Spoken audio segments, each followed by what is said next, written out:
Here I am with Sir Brother Gregorio Joesph. And we're going to talk about his Spirit Quest experience that we just completed. Yes, Alexis. So,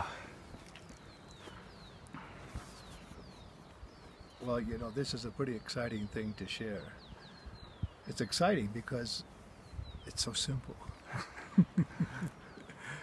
Like if I was to say, even before I start talking about it, what's my overall experience, I just look into myself now and feel the peaceful, expansive nature, the result of what we've all been working towards since we've gotten here. I've discovered really, like, for example, what's community about. And we made a choice to be a community.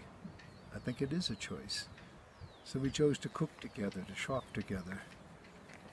We chose to do ceremonies together, all of which were just extraordinary, and to support each other in the finest aspects of who we are. No matter what any of us are going through in community, we stop and we help each other get through it gracefully. And this has been an extraordinary experience of getting along in ways that you might not normally think. Our facilities, are a bit limited. They're not like we might have at home. They're still modern conveniences, yes, but not so like we have at home. And so it takes other people to band together to make those facilities work in the most optimum way. I really learned a lot about shopping for food and eating properly. Eating food that's just so extraordinary for our systems. The food here was fabulous. We all participated in helping cook it, helping find it, helping prepare it, and certainly helping eating it. It was a lot of fun. The community around the table and sharing our thoughts and feelings. So we did some very, very intense ceremonies. I say intense, by that I mean deep searching. It wasn't that it was so hard to do, but it was that we got a chance to see, or at least I'll speak for myself, I got a chance to see things that perhaps under normal circumstances I might not confront myself with. But in this safe environment of community, and with the added help of some ayahuasca, we did some plant medicine to help expand our minds. And this was like an internal expansion of, like what you see behind me, this eternal expansion. I was just talking with Alexis and Kimberly and Kate just a little while ago about how it felt to actually create while I'm looking at these beautiful mountains. And it seemed effortless and beautiful, as distinct from sitting in a little box someplace, with a desk in front of me, it seems like inhibiting my thoughts. So this, again, coming back to what was so beautiful about this, was the expansive nature of it, the sense of freedom in thought, in action, in deed, and spending so much time helping each other. This is what was so beautiful. We did 3 ceremonies, each one completely different than its previous one. And I would say that, well, if you think about why would you come here all the way to Peru to try some plant medicine? It's a good question to ask yourself. Why would you come to another country at all? Unless you really wanted to experience something different in your heart and in your mind. I would say this is for pretty much anybody who wants to say, I've got to find out a little bit more about myself. And for me to be able to do that, it was necessary for me to have a disassociation with what becomes the synthetic guidelines in our lives and move into a place where there's organic, no guidelines. And it's fun to be in that perspective because it's just an adventure every moment.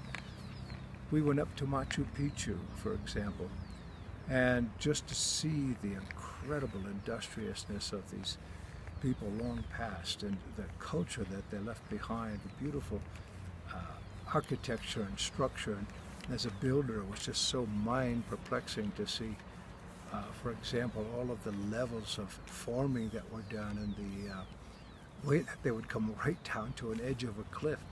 I couldn't even see how they got there, let alone how they formed it. It was just extraordinary. And this expanded my mind in that I was always trying to figure it out. And try to see how in the world could they have done this. Starting with this bare mountain and carving out an entire civilization out of it. And this does something. It did something to my heart and to my mind and to my soul. It allowed me to expand and to think of new horizons and new ways to serve people. One of the passions that I have. I'm able to do it here freely. And that makes an enormous difference in my life. And I would imagine this applies to most anything that you would want to do. I happen to do this for healing, but it's anything that you want to do in life. You get back to simple truths, and that's what works. Gregory, I know that you personally saw a lot around how to receive the support from others. You're a healer, and so you give so much. And I know that one of the teachings you received was also learning about self-love and receiving support and help from others. Can you say a little bit about that? Sure. It's one of the blessings and the curses, because we're around people right now that are aware, and we're aware of ourselves and each other. And in this sense of caring, people notice, they say, well, you're giving, giving, giving. It's time for you to receive. And it was an abrupt change. I went through some, what you might call some cleansing moments, where I realized, no, I don't always have to give. It's time for me to accept the gifts and the beauty of others, and in a sense, that's giving. And that was a whole new paradigm. It allowed me some freedom, allowed me to rest, okay? As I had it in my mind, for example, I have this old macho protection thing, And so anybody that was going through anything, whether it had been mental, emotional, spiritual, or physical, I thought it was my job that I had to do something about it. Well, it could be if I'm asked, but it isn't that I have to or must. It becomes a choice. And that was very freeing. And it was very honored and even encouraged by all the people in our group. We were called probably one of the more heartfelt groups around by some of the establishments we'd gone to. Our consideration for people, leaving places better than when we found them, just as a matter of course. Receiving this healing was huge, and it allowed me then to go within and receive some of my own gifts. I always took offense to people saying, oh, healer, heal yourself, healer, heal yourself. And I said, well, gee, I'm only human. I have some stuff too. And yet, it was a very powerful way that it came across to me this time by just people coming up and smiling, putting their arms around me, saying, it's okay, you can receive this, it's all right, you don't have to do this. Instead of giving me some harsh colloquialism. So it was the hearts and mind that connected in a way that was real, whether spoken or just a simple smile or a nod, in appreciation of each other's fullness of our hearts.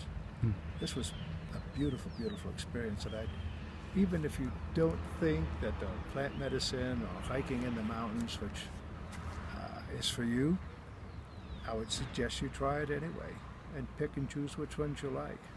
None of it was mandatory, all of it was a choice. And that was a whole nother experience for everybody. Well, I'll speak for myself.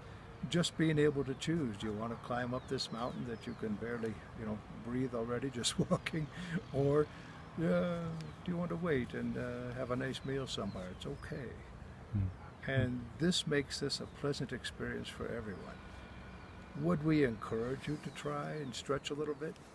Yeah, we all did that for each other, just by each one of us choosing in, not by trying to convince somebody to do anything.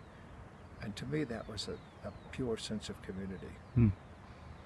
And there's a lot of ecotourism around ayahuasca and shamanism and plant medicine now. How would you say that this experience is different than your average conveyor belt offering of ayahuasca ceremonies? Or? Well, I'll tell you, each one of the ceremonies that we went to were thoroughly vetted by Alexis and people that had been around here for a while to be sure that these people were honoring our highest and best good. This wasn't about leaving your senses or your mind. It was about coming into your senses, coming into your mind. Not necessarily just to leave, but to fully and completely take charge of yourself mentally, physically, emotionally, and spiritually.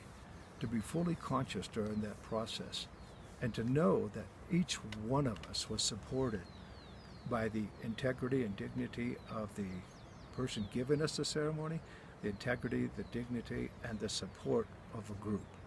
I would strongly suggest a group. It's just a beautiful and wonderful experience to have other people around experiencing the same thing you are. I felt supported and loved no matter what. And lastly, Gregorio, who would you say that this experience, this pilgrimage, this retreat is for? Who is this for? Who is ready for this? Yeah, I would say this kind of pilgrimage is for anyone who feels like there's something missing in their life, that there's a gnawing sense of there's something more. It opens up a certain level of adventure that may not happen in your everyday life. If you find yourself that you're dissatisfied in your job, or you're not happy how it is that you're managing your relationships with people, places, money, things, this is a great opportunity to stop and take a look. I would say there's very little restriction. You do need to be a little bit adventurous, yes. It would help with, for example, we went on a special dieta before we came. We ate a little bit more properly to get ourselves acclimated to the climate and the food, and the necessary strength needed to carry out what it is that we wanted to do. It's a good experience, well-rounded, to say how you eat, how you think, how you talk, how you interact with other people. It's a whole new experience. Come out of the synthetic, come into the organic, and really enjoy life. Well, thank you so much, Gregorio. You want to show the people where we are and what we're looking at? I've been centering here this morning, and more revelations from the strength and the beauty of this country. Let's take a look. Let's take a look. So up there is the Pisac archaeological ruins, and this is local farming. There's a strawberry fields forever over there, and this is the Sacred Valley. This is the main vein of the Sacred Valley, and this town is called Pisac. And I've been told by locals that this was a center for astrology, this area, because of the mountains, because there are less clouds blocking the stars, that this was an astrological center. And we've enjoyed some beautiful nights with some of the most vibrant, sparkly stars that I've ever experienced, seeing some of the star configurations that I guess I just hadn't seen them before because of light pollution. So that's where we are. Any last words? Yeah, if you have any doubt, you're sitting on the fence, make the plunge. Come to a beautiful place like this and find your own heart. I think you'll really enjoy it. Thank you, Gregorio. Pleasure.